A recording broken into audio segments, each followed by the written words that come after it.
Surveyors confronted by Bigfoot posturing with intimidation on the Mogollon Rim. Rick writes RMSO. I'm a land surveyor in Arizona. Had a sighting near the Mogollon Rim close to Strawberry, Arizona in 2012 while setting up panels for a topography flight. Never had Bigfoot on the mind, never imagined they would be in Arizona. It totally messed me up for the better part of a year. Classic PTSD. Nightmares, panic attacks, you name it. Really sucked. Like every other time in my life I've been knocked down, I got up and faced it. I've been back to that area several times hoping to see one of them again. They're there. We saw the same one multiple times. I say we because there was three of us on a crew. All three of us saw the same thing. The closest point that we saw him was probably about 35 feet as it ran by us. RMSO asks, Hi Rick, we're familiar with the Mogollon Rim. Our team actually camped near Strawberry one year for a long expedition. We received a Bigfoot sighting report from the outskirts of Pine last February. A woman saw the creature move along the fence line at the back of her yard while she was standing at the kitchen window. If you don't mind, could you describe the Bigfoot as best as you recall? Height, estimate the width, color, or face description? How did the sighting start? What happened? How did it end?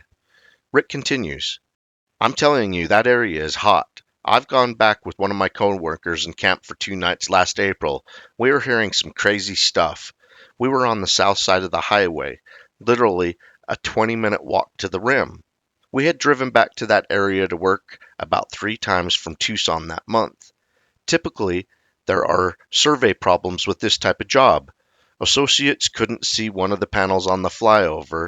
The elevation was busted. The clients who met us at the Denny's in Payson had bought the property to make it into a Christian retreat or something like that. It has about 50 acres of some pretty rough, nasty terrain that was going to be worked out near the rim. Work was pretty scarce back then, so when I got a call to help, I was pretty happy. You pretty much took whatever you could back in those days. 2012. It was cool for me and the other guys because it was going into its third weekend. Being that it was the third time that we were there, we absolutely needed to finish. It started getting dark, and that's when things got crazy. I'd say about 7:15 p.m., August 19th, there was a discussion amongst us about the best way to get the GPS base and break it down. All this was relevant because we ended up turned around out there as it was getting pretty dark. The guy we picked up in Phoenix to help us was lagging behind, and he kept saying he could hear something behind him. Honestly, I thought he was full of crap and was being paranoid because all he did was complain the last couple hours we hiked. The circus started when we heard and felt steps run by us in the trees that felt very heavy. He yelled that it was a bear. I saw it really quick and thought the same. None of us had ever seen a bear ever in the wild, so assumed, oh crap, it's a bear. Didn't see it good at that point, but it felt close. No more than 5 minutes later, the other guy, Carlos, pointed and told us to look, and there it was about 50 feet away, standing next to a tree, looking right at us. From the little bit of natural you could make out of its size, and that he was covered in hair. He had a mean-looking posture, and you could see his body breathing. It didn't look like it was standing straight up, but even then, it was well over 6 feet. Easy. It grunted a couple of times, and just like that, it was gone. No words can describe the absolute crippling fear that comes over you. The three of us just stood there. In that moment, I could see his face reflecting light. He looked kind of shiny, other than two big black eye sockets. I couldn't make out any of the other features. Its hair was definitely black or really dark brown. We eventually started moving the base and picked it up. The entire time we were moving, it moved with us, just out of sight. You could hear it. I couldn't smell anything. At one point, I stopped and looked into the trees for about a minute, and sure as heck, there he was, just standing and watching us from about 60 feet. It was like he was trying to hide and be stealthy, but wasn't making an effort to do so. Long story short, it ended when we got back to the truck, and it must have known we were scared because he let out some kind of a yell as if he was telling us to get the hell out of there. Totally insane. Kelly with RMSO responding, one night coming out of Hell's Canyon in the Uinta Mountains. We had something following us. It growled at Jenny when she got separated from us, never showed itself, but we could hear it paralleling us. And then Jenny was really scared because when it growled out at her, she says it sounded like a big, dirty old man. We got across this clearing and we were only about a half a mile from where our vehicle was parked. The sun was going down, and it started screaming across the clearing at us. It's scary as hell. And my gut feeling right away was it was telling us not to come back. That's the sense I got that it was communicating to us. So I kind of understand how your guys' encounter ended. Really appreciate you reaching out to us. Anyone else with the Bigfoot sighting wants to reach out to us, email us at rmsobigfoot@gmail.com. And please make sure you subscribe, click on that bell button so that you get notifications of the 2 to 3 videos that we post each week of sighting reports, investigations into those sighting report areas, and any Bigfoot evidence that's sent to us. Keep on watching. We're going to keep on squatching.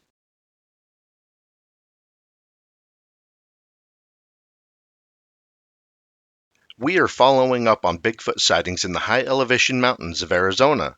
A long section of mountains starts near Snowbowl, where the tallest mountain peak in the state is situated. Humphreys Peak is over 12,500 feet in elevation. Most of the mountain valleys are situated near 7,000 feet in elevation. There have been several sightings along these mountains all the way into the Mogollon Rim Mountains that extend into New Mexico. We would like to show you the terrain near the Bigfoot sighting locations and go over the report with you. The anonymous witness states, while in Flagstaff, Arizona, my husband, mother-in-law, and I decided to take a chairlift ride. As we drove up Snowbowl Road to reach the Arizona Snowbowl, we saw a large, tall figure walking in long strides through the trees. I would say about 40 yards from the desolate road. As an avid Finding Bigfoot watcher, our sighting was everything we heard and saw on the show. The Squatch had to have been at least 8 to 9 feet tall. It was too far away to make out any features, but the way it walked, the posture, and the dark brown black color, it was unmistakable. Definitely not a bear or a deer. We saw the creature take 2 long strides through the trees and disappear. A feeling came over us of shock, fear, and amazement. I had goosebumps all over my body. It was roughly 2 p.m., overcast, cloudy, and showers and lightning in the distance. And this happened August 10th of 2014. There was a follow-up investigation by BFRO investigator Chuck Jacobs. This is what he states in the report. I spoke with the reporting party at length by telephone, and the following can be added. The creature was seen from a slowly moving car through a gap in the trees at an estimated distance of 150 feet. Both the front seat passenger side and her mother-in-law rear seat passenger side saw the creature clearly. The reporter's husband was driving and did not see it. The creature was walking at an angle away from the reporter, so only the left side and the back were seen. The sighting lasted approximately 5 seconds. The witness advised that the brief time that they observed the creature, it took 2 long strides with significant arm swing before the car moved beyond the point where they could see it. The arms appeared very long, the shoulders appeared very broad, and no neck was visible. The creature was very large, 8 to 9 feet tall, and was much too big and proportioned wrong to have been a human. Due to the shadows and the brief nature of the sighting, the witness could not give any details as to the hair other than the color, which was described as black or very dark brown. As in many sightings of this type, it was over before the witness fully realized what they were seeing. She reported feeling an instant intense feeling of fear. There was no other traffic, so her husband offered to stop and back up. She said that she was so frightened that she told him, "Just go." There is a long history of occasional Bigfoot activity around Flagstaff in the San Francisco Peaks. The entire Peaks area sees very heavy human recreational use, so it is unlikely that there is a resident Bigfoot population living there. But as we know, some of these individual creatures roam over vast distances and can turn up just about anywhere at any time. The witness was very articulate and well spoken and appeared very credible. I found no reason to believe that she was being anything but completely open and honest about what she experienced. We came into this area and was surprised to see how squatchy the area was during our expedition. This is our second expedition into the area, but it's the first time that we went to the tallest mountain in Arizona. As we all know, Bigfoot are known as ridge walkers. They like to stay to the high peaks, the high ridges. Why not the highest mountain in Arizona? Pine, Arizona Sasquatch in Mogollon Rim Mountains. A Pine, Arizona woman that wants to remain anonymous writes RMSO. So I saw something big and hairy walking on 2 feet out back from where I live, just east of Pine, Arizona. I don't want any of the attention, but thought y'all might be able to shed some light on what is here. It was about 7 feet tall, bipedal, and was covered with long brownish red hair. I saw it at about 5:30 to 6 a.m., walking a short distance on the Forest Service fence behind the garage where I live. I didn't go out and look for evidence, and I'm kicking myself in the butt. It was just walking along sort of parallel to a game trail. We live between Pine and Milk Ranch Point. RMSO responds, sounds like you may have saw the Mogollon monster, Arizona's Bigfoot. We did a week-long expedition near the Pine area of Arizona because of the reports we received near there. Was this just recently? She responds, about a week ago. RMSO continues, most witnesses around the Mogollon Rim, Coconino, Tonto, and Apache National Forest describe the Bigfoot as different, brownish red colors. Were you able to determine the width of the creature or see its face? The Pine, Arizona woman continues. Didn't see its face. It walked parallel to our home.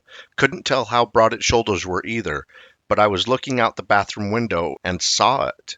Looked away and looked again twice. I couldn't believe my eyes. I have always believed there was something like this in the world, but never experienced a sighting before.